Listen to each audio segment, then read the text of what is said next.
निरोप आम्हाला सांगितलाय तो रब तुमच्यापर्यंत पोहोचवला पाहिजे, यासाठी आम्ही सगळेजण इथं आलो आहोत। आणि मला विश्वास आहे आपण सगळेजण मोठ्या ताकदीनं शिवणी असेल, वांगी असेल, हा परिसर आहे, हा मनोदराला मानणार आहे, बहुसंख्य मराठा समाज आहे आणि मराठ्यांबरोबर इतरही समाज या भागात राहतात, ते सगळे मनोदारांच्या पाठीशी आहे। आणि हे दाखवण्यासाठी आपल्याला 9 तारखेला दुपारी 12 वाजता छत्रपती शिवाजी महाराजांच्या पुतळ्याजवळ असलेल्या छत्रपती संभाजी महाराज क्रीडांगणाच्या तिथं आपल्याला मोठ्या ताकदीने यायचंय।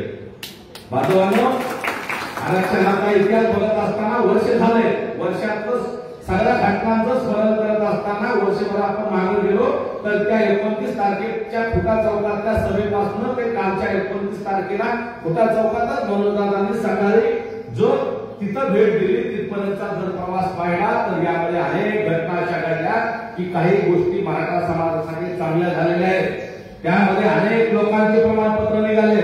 67 लाखापेक्षा जास्त नोंदी सापडल्यात आपल्या, ज्या की प्रस्थापित लोकांनी इथल्या राज्य व्यवस्थेने इथल्या पुढाऱ्यांनी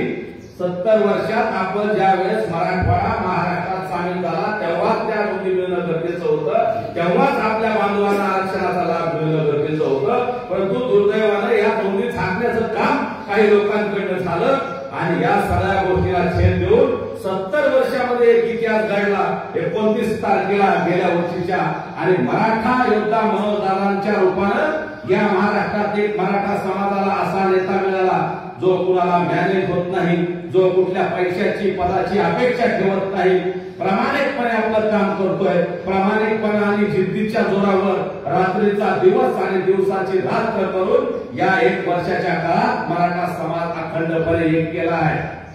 एक केला इथपर्यंतच ते थांबले नाहीत बांधवांनो, तर मराठा समाज मतामध्ये सुद्धा एकत्र येतो। आजपर्यंत आपल्याला बोललं जायचं आपण खेळण्याची वृत्ती, आपण इलेक्शनच्या वेळेस एकत्र येत नाही, मतातून एकत्र येत नाही, परंतु हा इतिहास बदलण्याचं काम मनोजदादांनी केलं आणि मागच्या लोकसभेला बीड असेल किंवा संपूर्ण महाराष्ट्रात मराठ्यांनी दाखवून दिलं की आम्ही मतातून सुद्धा एकत्र येतो।